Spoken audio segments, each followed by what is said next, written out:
नमस्कार। द देसी अड्डा पर आपका स्वागत है। मैं हूं राकेश तिवारी। देखिए, जनता दल यू बिहार में लोकसभा चुनाव में आधा सफर तय कर चुकी है। कहने का मतलब यह है कि जनता दल यू के 8 प्रत्याशी चुनाव लड़ चुके हैं, क्योंकि उनका मतदान हो गया है, उनके क्षेत्रों में मतदान हो गया है।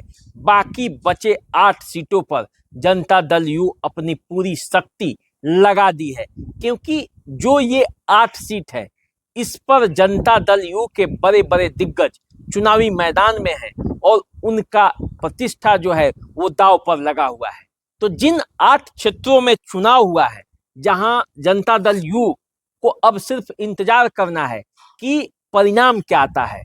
4 जून को जब रिजल्ट होगा तो जनता दल यू का परफॉर्मेंस क्या है, अब वो 4 जून को पता चलेगा। यहाँ उसे सिर्फ इंतजार करना है। वो क्षेत्र कौन कौन सा है? वो क्षेत्र है किशनगंज, कटिहार, पूर्णिया, भागलपुर, बांका, झंझारपुर, सुपौल और मधेपुरा। इन 8 क्षेत्रों में मतदान हो चुका है।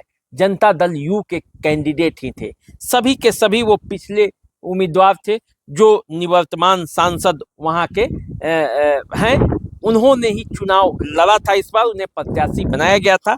अब जिन क्षेत्रों में चुनाव है, 8 क्षेत्र जनता दल यू को ये महत्वपूर्ण क्षेत्र है, क्योंकि इन क्षेत्रों पर जनता दल यू का परफॉर्मेंस टिका हुआ है और जनता दल यू के परफॉर्मेंस से ही ये बात टिकी हुई है कि बीजेपी और एनडीए का परफॉर्मेंस इस बार बिहार में कैसा रहता है।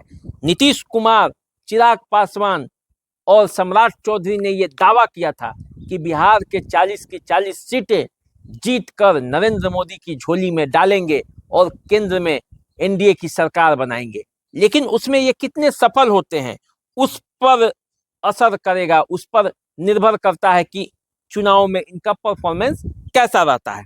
तो जिन 8 क्षेत्रों में चुनाव अभी होना है, उस पर जरा बात कर लेते हैं। वे क्षेत्र कौन कौन से हैं? वे क्षेत्र, बाकी क्षेत्र जो बचे हैं, वे क्षेत्र हैं वाल्मीकि नगर, वो क्षेत्र है सीवान, गोपालगंज, नालंदा, मुंगेर, जहानाबाद, सीतामढ़ी और शिवहर। तो आइए इन क्षेत्रों पर जरा बारी बारी से बात करते हैं कि इन क्षेत्रों में जनता दल यू की स्थिति क्या है। जो बाकी बचे क्षेत्र हैं 8, जहां चुनाव लड़ना है जनता दल यू को, वो वहां उस किस स्थिति में है? क्या सीधे मुकाबले में है, एज ले रहे हैं? अभी तक जो चुनाव प्रचार हुए हैं उसमें उनकी स्थिति कहां बनती है? तो सबसे पहले जरा बात कर लेते हैं, हम वाल्मीकि नगर से ही शुरुआत करते हैं।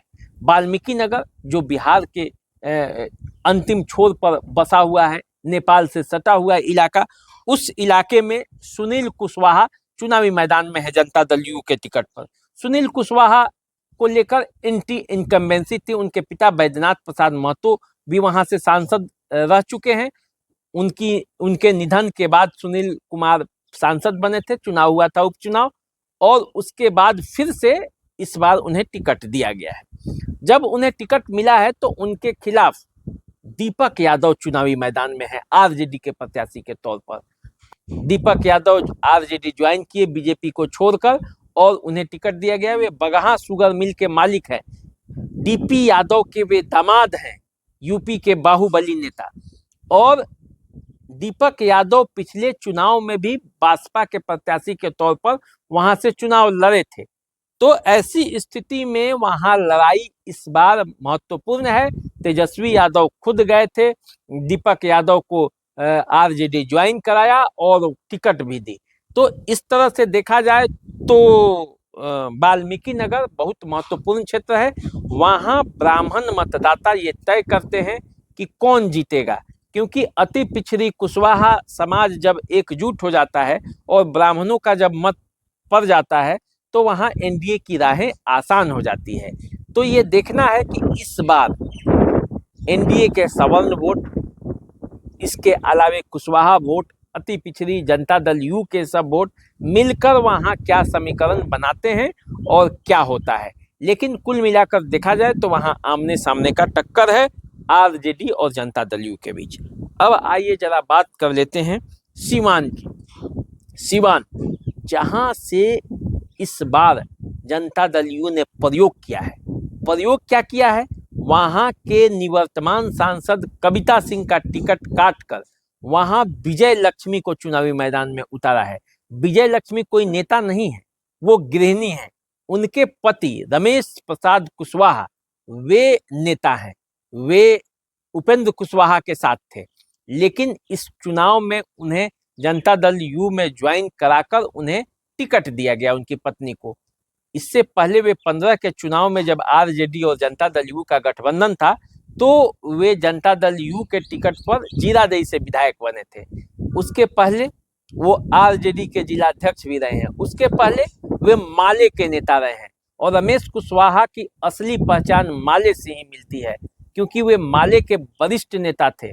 और सिवान इलाके में जो माले इतना फल फूल रहा है उसमें रमेश कुशवाहा का एक अहम योगदान रहा है। तो इसलिए वहां लड़ाई कांटे की है। कुशवाहा वोटों को साधने के लिए नीतीश कुमार ने वहां कुशवाहा को टिकट दिया और अब वहां सवर्ण मतदाता और कुशवाहा और जो जनता दल भाजपा के कैडर वोटर हैं वो मिलकर क्या गुल खिलाते हैं ये देखना है। लेकिन सिवान में सबसे बड़ी स्थिति ये है कि वहां जो जनता दल यू के अगेंस्ट में चुनाव लड़ रही हैं वो हिना साहब निर्दलीय प्रत्याशी के तौर पर इस बार चुनावी मैदान में है। पिछले बार वे आरजेडी के प्रत्याशी थे।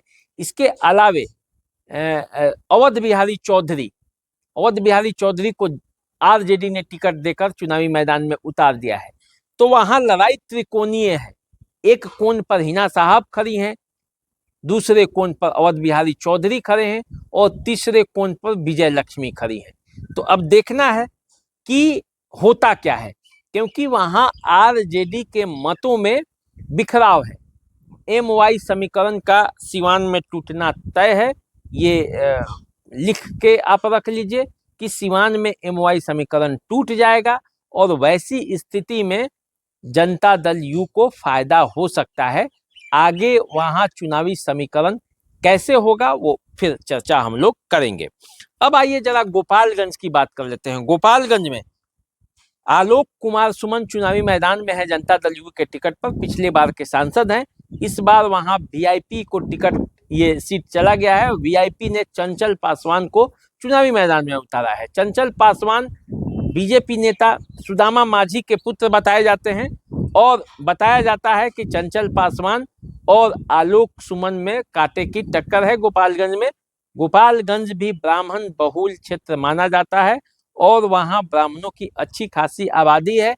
वो तय करते हैं कि कौन लोकसभा जाएगा। तो आप समझ सकते हैं कि वहां के सवर्ण मतदाता जब डॉक्टर आलोक कुमार सुमन के साथ होंगे और फिर जनता दल यू के पिछड़ी अति पिछड़ी जातियों का वोट जब जुड़ेगा तो गोपालगंज का चुनावी समीकरण क्या होगा छिपा नहीं है। इसके अलावे आइए नालंदा से कौशलेंद्र कुमार चुनावी मैदान में है। नालंदा जानते हैं नीतीश कुमार का गृह क्षेत्र है और वहां से लगातार कौशलेंद्र कुमार 3 बार से चुनाव जीतते रहे हैं।